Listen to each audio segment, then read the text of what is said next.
اللہ برکت نصیب کرے، سادہ رکھیں اور پھر بار بار نہیں، اللہ راضی ہے۔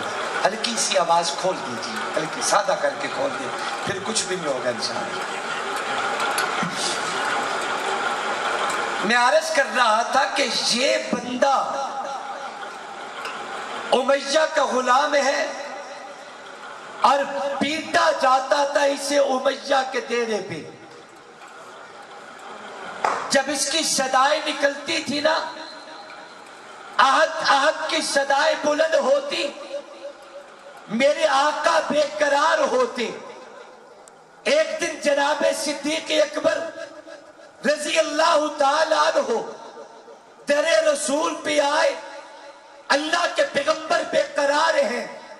میرے محبوب علیہ السلام نے جناب صدیق اکبر کو اپنے قریب کیا، بلا کے فرمایا ابو بکر یہ رونے کی آواز سنتے ہو؟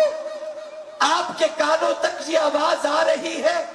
حضرت ابو بکر کی چیخیں نکل گئی، عرض کرتی ہے آقا جیسے آپ کے کانوں پہ آواز ہے ویسی ابو بکر کے کانوں پہ بھی آواز ہے۔ میرے آقا نے فرمایا ابو بکر کبھی یہ میرا غلام آزاد ہو کے محمد کے قدموں میں بیٹھا بھی نظر آئے گا؟ حضرت صدیق اکبر اٹھے، لال کے روشن ضمیروں حضرت ابو بکر صدیق اٹھے، ایک بھاری تھیلی اٹھائی اور سیدھا امیہ کے دروازے پہ گئے۔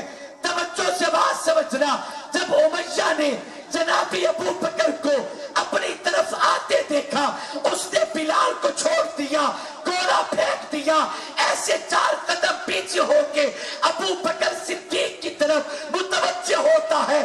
جب میں نے امیہ کا یہ رنگ دیکھا کہ ابو بکر کے آتے ہوئے امیہ نے گولا پھینک دیا، 4 قدم پیچھے ہٹ گیا، میرے پاؤں سے زمین نکل گئی۔ میں نے کہا اس دور کا کافر بھی ابو بکر کا حیا کرتا تھا، مگر آج کے بدبختوں کو ابو بکر کا حیا کوئی نہیں۔ یہی وہ جوان ہے جسے ابو بکر نے آزاد کروا کے پیغمبر کے قدموں میں لا کے بٹھایا۔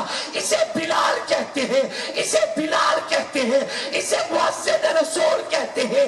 توجہ سے بات سمجھنا، میرے آقا کی رحلت کے بعد انہوں نے مدینہ چھوڑ دیا، یمن میں جا کے ڈیرے لگا دیے۔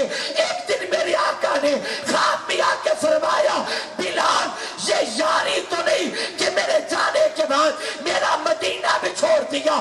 اب توجہ سے بات سمجھنا، 3 صورتیں تھی جناب بلال کے سامنے۔ ایک صورت یہ تھی کتنے مہری علی، کتنے تیری سنا، میں کتنے مہری علی، کتنے تیری سنا آقا۔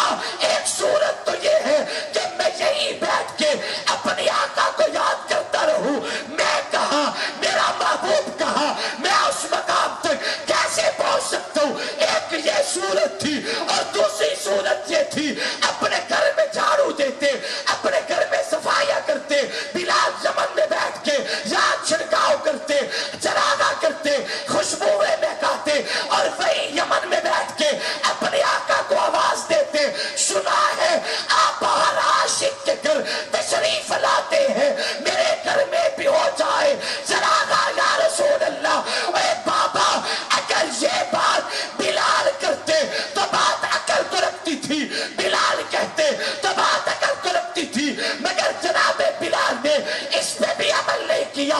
حضرت بلال اٹھے، مدینے کا رخت سفر باندھا، مصطفیٰ کے خدمت میں آئے، آقا کے قدموں میں آئے، در رسول پہ حاضری دے کے دنیا کو سبق دیا ہے۔ جو ہوتا ہے عاشق وہ جاتا ہے در پر، نبی کو وہ در در بلاتا نہیں ہے۔ ادب نبوت یہ ہے کہ مصطفیٰ کو اپنی طرف بلایا نہ جائے، بلکہ گھر بار چھوڑ کے در رسول پہ جایا جائے۔